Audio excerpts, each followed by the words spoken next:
DMR number 1, we're going to use this number line to drag and drop the points in their correct spot. First off, we know that 0 is going to be at 0. All right, there we go. How about 1 and 1/10 or 1.1? So we'll start at 0 and we're going to go all the way to 1. First of all, each of these tick marks, we have 1 space, 2, 3, 4, 5, 6, 7, 8, 9, and 10. So each of them are a tenth.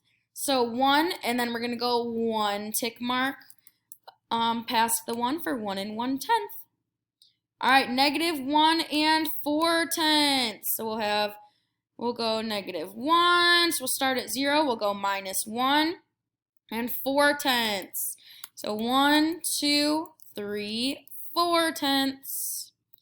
-0. Whoop, wrong thing.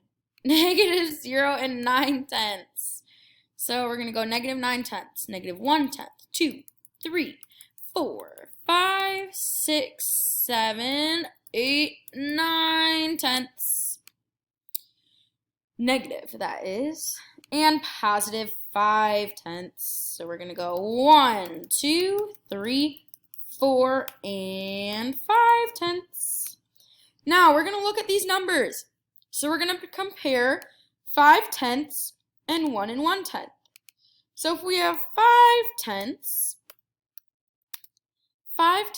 and 1 and 1/10, well, which is bigger? 5/10 or 1 and 1/10? Well, 1 and 1/10 is going to be bigger. So it's not equal to, but it's just bigger. So 5/10 is going to be smaller. Big mouth eats that big number, and that's going to be it for our DMR number 1. Great job.